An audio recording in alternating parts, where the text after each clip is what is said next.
Use your brain, logical consistency. Think about it. Josh Shapiro's family, Governor Josh Shapiro of Pennsylvania, was inside his house after having a Seder, Passover celebration at his house. His family, his children were asleep inside the governor's mansion, and a wacko jumps over the wall, sets it on fire. And if you haven't seen some of the actual pictures, I mean, burn down a good portion of the governor's mansion with with the governor and his family inside. I have never heard anyone express yet that was wrong, because violence in the name. Turns out this guy is a Donald Trump fan. This guy was spewing rhetoric about his hate for Joe Biden, right?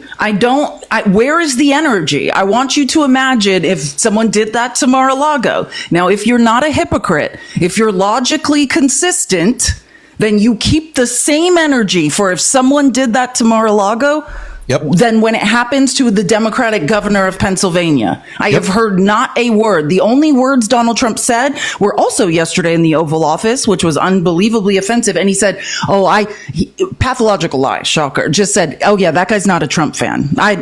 He doesn't, nothing to do with me. He very much is. Mm-hmm. And he's been taught and learned that violence in the name of Donald Trump is acceptable. Right. And again, why does it matter who he supports? Why does it matter? Legitimately, he's not a Donald Trump fan, so I don't really know much about it. Well, that right there just tells me that as long as you are a Donald Trump fan, he's going to know about it and he's not going to do anything. But if you go out and be like, I never supported Donald Trump, you can do whatever the fuck you want as long as it's against somebody that Donald Trump doesn't like.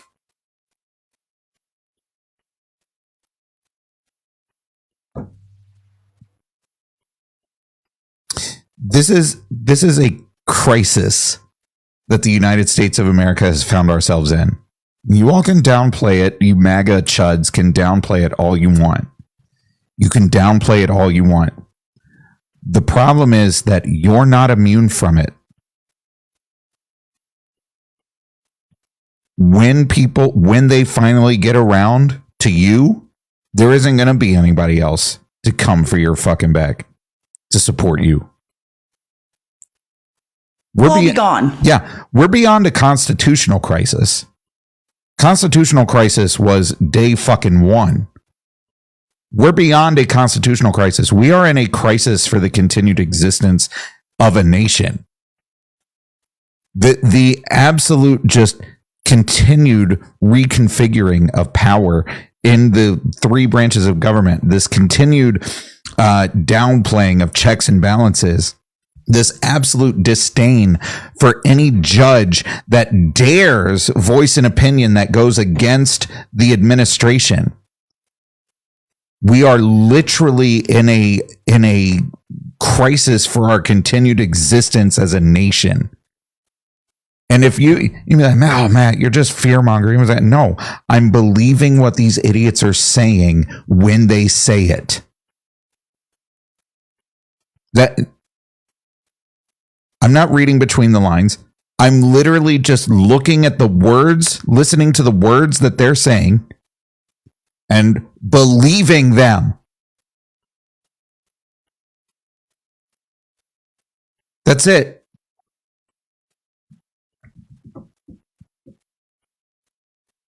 I'm just going to say this because I think, well, first of all, I want to say this. Swish, thank you so much for the Cash App. She said, most amazing brain on TikTok and beyond. That is so kind. Thank you so much. Agreed. My Cash App and Venmo is a girl has no name, which is, well, you can see it at the top, but it's a little in the background, but it's way too far up. Just like my profile. Thank you for your support. I appreciate it. I just want to say this, like the next step, like where we go next from here, and we'll talk about this, but facts still matter. Matt and I have been having some conversations, and we were thinking leading up to the midterms, like, we were thinking, maybe we have a couple days or a couple months, to make some plans, even though, you're absolutely right. The constitutional crisis was day one. It was week one when the first executive orders violating the Constitution came down. That was the constitutional crisis. But we're thinking leading up to the midterms, what we're going to do, like, how can we be heard? We are going to host a series of virtual town halls. Like that's the goal. That's what we've been thinking about. We're passionate about. We're going to get creators to sort of do stump speeches, hopefully get people to, tell their stories, very similar to what Bernie and AOC are doing, right?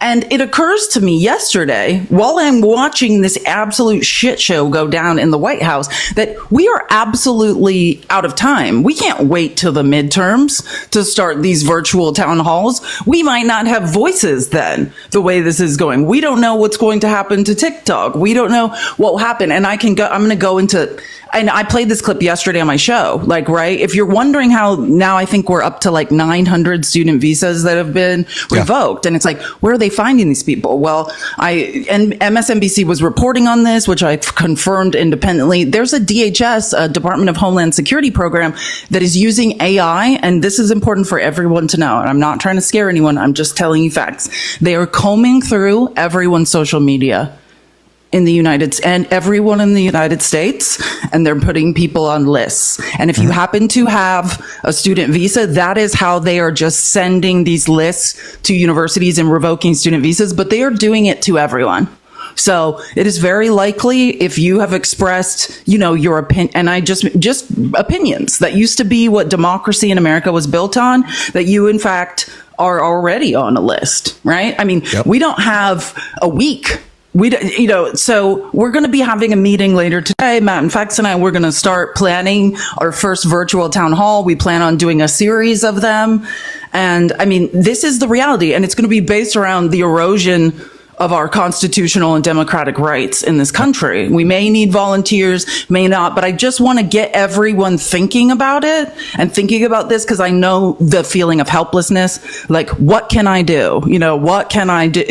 So hopefully we'll be able to have some call to actions and ways in which, if you're looking for something to like sink your teeth into and help, whether it's fundraising, whether it's, call to action, whatever, that we can actually have something for people to do. So I just wanted to say that, because this is the situation we are now in. We are out of time. And Matt, do you want to talk about, I know you told me on Saturday when first thing I'm I run like 10 miles a day to deal with my anxiety. And I'm texting me. I'm like, did you see that Trump is annexing federal lands and creating military installations? This is the literal step. When I say we're out of time, this is the end run around the Posse Comitatus Act. The next step is invoking the Insurrection Act.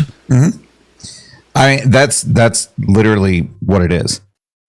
So Donald Trump signed an executive order. I talked about it in a video I put up, where he essentially gave parcels of land across public land across the southern border to the United States military, and gave them freedom of movement. Hundreds of miles across 3 states, Arizona, New Mexico, Texas. If you haven't heard about this, I mean, yes, by the way, the same thing happened in 1930s Germany. Fax and I were talking about this on Sunday.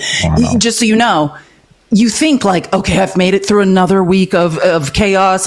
That's all the bad news. And then when everyone's home on Friday night with their families, all of a sudden these orders come out, right? It's in silence. One was an executive order annexing federal lands and creating military installations on them, hundreds of miles along the border. And we'll get into what that means in a second. Another one was, after spending a week manipulating the market, saying no exceptions for anyone on the tariffs and the trade, specifically the trade war with China in the dead of night.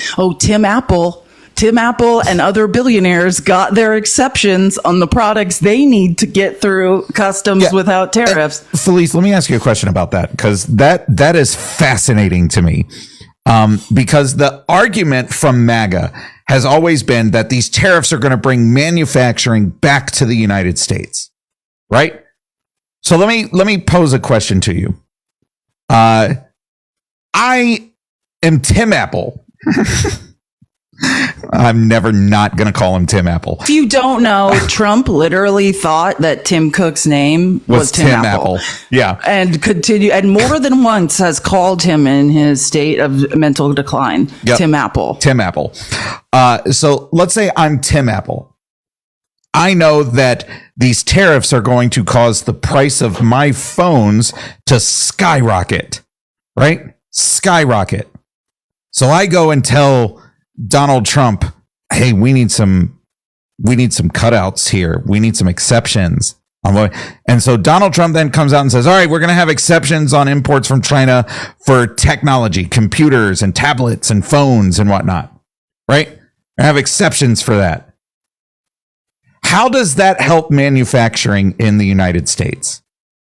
Because each individual part of this phone, if imported into the United States for the purpose of manufacturing it here, would be tariffed at 100 and whatever % now, right? So why in the actual fuck would Tim Apple start onshoring manufacturing to the United States, knowing that every single component of this device in my hand right now would be tariffed at 130% or whatever the fuck it is, when he could just have this assembled overseas and import it without a tariff? Yes, this is all a lie, very obviously. First of all, manufacturing, I've talked about this several times, but I'm just going to say it briefly. And if you understand economics, I didn't know I was an economics genius until I met MAGA. And now I understand that I might know more. If you added together all of MAGA's knowledge of the world economy, I might be smarter than all of their knowledge added together, right? And again, this is conservatives. This is the quintessential example of creating a problem and then saying, well, look, we're fixing a problem that you very much can't fix, right? When globalism, which now is a bad word to MAGA, just know that conservatives created globalism. That was the reason. When Americans demanded labor rights and said, hey, I keep losing fingers and hands in a factory and I don't like this and I think we should have labor rights. I think I should be paid a living wage. I think I should be given a pension. All of these things, right? In capitalism, which just so you know, the number one tenet of capitalism, what it runs on is slave or cheap labor, right? When Americans demanded labor rights, they had to offshore manufacturing. They said, we need to move manufacturing to third world countries or countries where slave labor is still allowed to keep our labor down, right? They're called global trade triads. That's what globalism is based on. It is based on stealing the natural resources from under the feet of indigenous people in third world countries, then manufacturing, gathering the pieces and manufacturing them in a place where slave labor or their, labor rights are still not a thing. And then the U.S. has become the global marketplace. That's what globalism essentially is at this point. Now, and Republicans are saying we're bringing manufacturing back, I want you to know the only way that can happen. And Frank Luntz was posting this amazing thing. It's like when you survey Americans and you say, "Do you think you should bring manufacturing back to America?" Like 80% say yes, amazing. And then when you ask, do you want to work in a factory when manufacturing is brought back to America? And it's like 90% are like, no, right? Because it is literally impossible. First of all, we will collapse our own economy because let's say if we don't erode our labor rights, then the cost of labor is too high. Exactly like Matt was saying, the cost of gathering the materials to do the labor, to put these pieces together is too high in America, right? And then on top of that, if you understand economics, which I know, MAGA, you're out on this, but I'm going to say it really simply. I was a second grade teacher, so you can get this. The other barrier to entry and the biggest one of manufacturing in the U.S. is our currency. Our currency remains the gold standard. It is valued higher than the other currencies, right? That's why we have trade deficits. So that's why when things are manufactured in America, it is hard to export them. It's because of the value of the US dollar compared to other countries' currency is exorbitantly high. So let's say you have the Argentinian peso, which I think last week it was like 1,000 something Argentinian pesos to one US dollar. So what you can afford when your currency is worth significantly less, it's not a lot. So, and by the way, I was doing a deep dive into economics before I came on here. The US dollar, since Donald Trump has walked into office the second time, has now been devalued 10%. Yep. Right? And actually, that's scary for a lot of reasons. If we are no longer the gold standard of currency, that's how we retain a huge amount of our power around the world. The US dollar is used across the world for international transactions. If that changes, we are no longer the world power. So Trump is devaluing the US dollar, which I will agree. I mean, if he devalues it some more, maybe we can export more because we're closing the gap we're literally devaluing our own currency. That is so dangerous. Yeah. For so many reasons. Yep. And it's going to remove us, as like you said, from that. And do you know who's going to step in to fill that? It's going to be enter President Xi. I was going to say, the country that you all continue to rail against as the most corrupt, that you know who's going to step in to become the gold standard for international transactions? It's going to be the Chinese yuan. It's gaining value. I mean, and this is another thing to understand. The Chinese yuan, though, and the Chinese yen and the US dollar are coupled, right? Yeah. And understand this. If thank you so much for the crown. I appreciate it so much. If Donald Trump ever says, hey, we're going to defeat China in a trade war, he is demonstrating a zero knowledge of economics and the world economy. Mm-hmm. Our economies are coupled. It is mutually assured destruction. Yes. It's almost like who can destroy themselves and then rebuild fast enough, which my money is definitely on China. You know why? And I don't know if you've seen all of the Chinese people trolling the US. They're like, doing apartment tours and being like, let's see how many American products are in my home. Right. Zero. How many Chinese products are in your home right now? And then they laugh maniacally. Yep. It's because we cannot survive it. If we're all going to be destroyed, they already have the factories. Right. They have the cheap labor. They have the infrastructure. But here's the thing. Freaking, who was it? Brazil, I think, has already started making deals with China to import soybeans or export their soybean production to China because it's now too expensive to send it to the United States. And and the reason that that's important is because American soybean farmers are getting the short end of the stick here because they can't for help because they can't export their product anymore. Nobody will take it.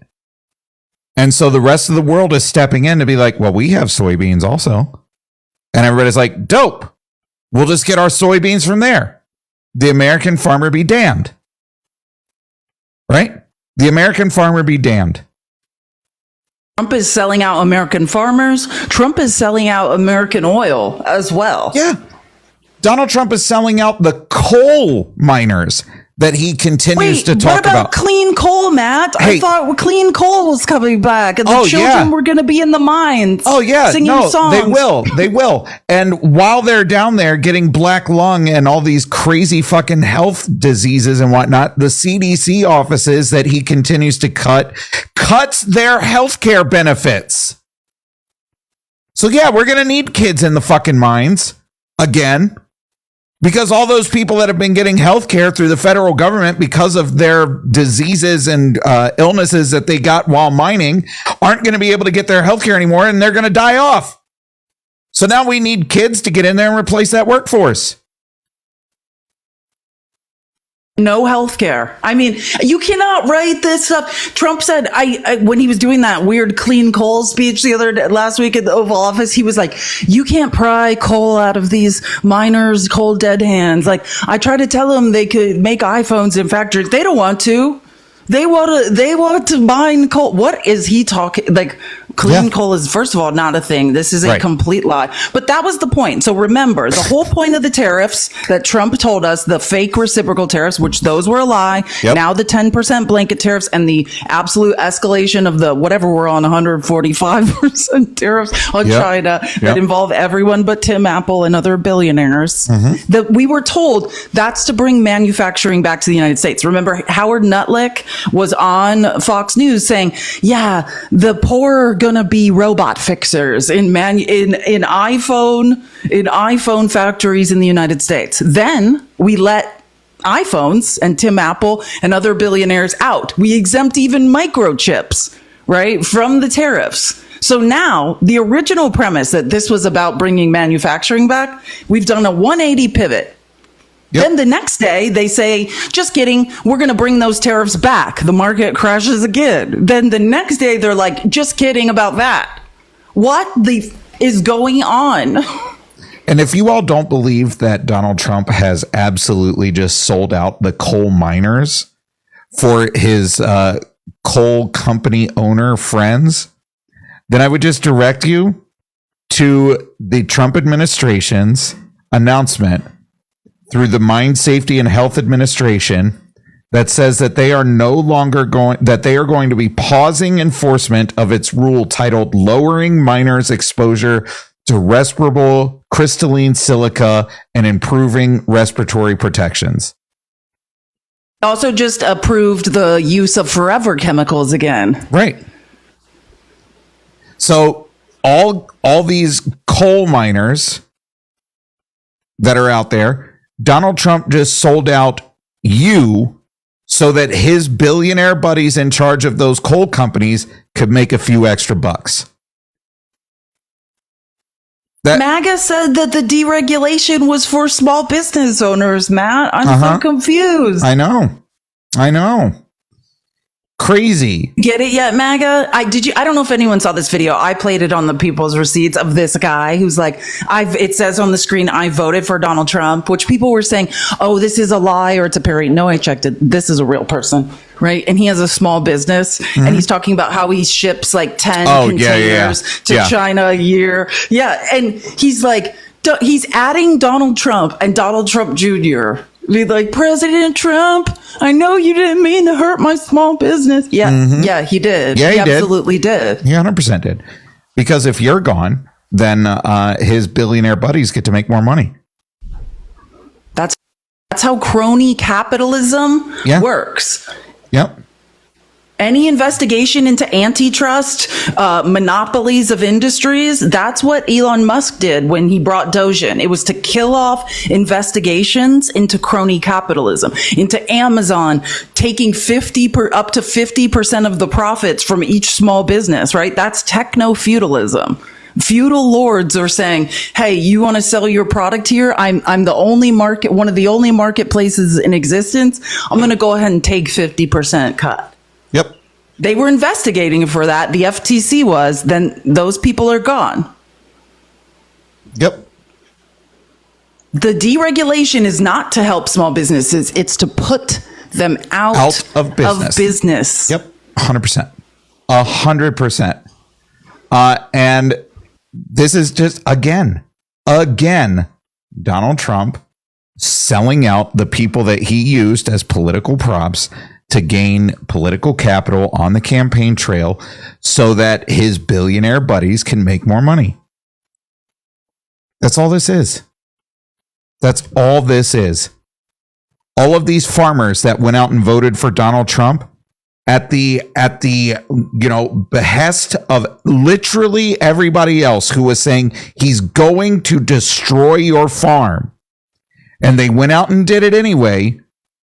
And why did they do it? This is a great, just circle back. Why did they do it?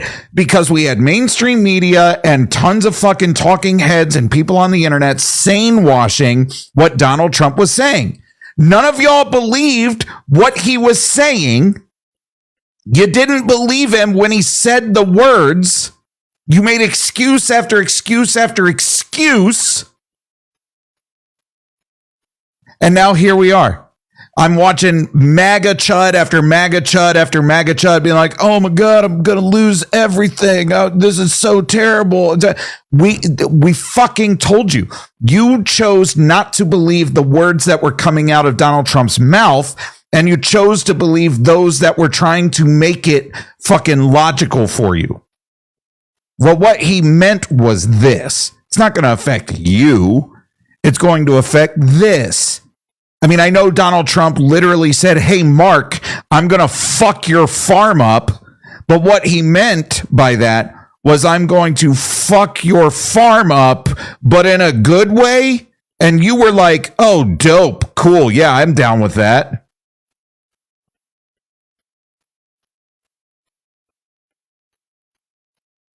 It's amazing. I love these gifts. Thank you guys so much. And it's fascinating to me because I just want to remind you when Kamala Harris, right, for some reason, a black woman couldn't be elected in this country, the most overqualified, and I'm saying this and I want you to listen. I'm a historical researcher. Kamala Harris was one of the most qualified candidates in history to ever run for president. Now imagine, because I know when you hear that, and I want everyone to just think, I'm not accusing anyone of being a racist, but think about how when I just said those words, and you think about FDR and Abraham Lincoln and who these people are, you think, that's not possible. That's just a woman, you know? Like, how could you be more qualified than all of these famous presidents? I'm telling you, pound for pound, if you stack up their resumes, Kamala Harris was one of the most qualified people to run for president in the history of the United States. Yep. If you re-listen to her debate with Trump, I mean, it's like she's prophesying. Yeah. Like it's the scariest thing to listen to now. I was listening to it again. She correctly predicted every single thing that has happened. And I want you to remember of the criticism. Donald Trump does interviews all the time. And I would point out correctly, as someone who has a background in advertising and marketing, that Donald Trump never did real interviews, that he would have people sign contracts to not fact check him. Yep. Live. That right. Every time he would do a quote unquote press conference, those questions were pre-prepared. No one was allowed to question him. They said that Kamala Harris didn't have policy. She was the only person that released a budget or any policy plans, period, in that election. Unless you count Project 2025, which we all screamed about, and then, that's hyperbole.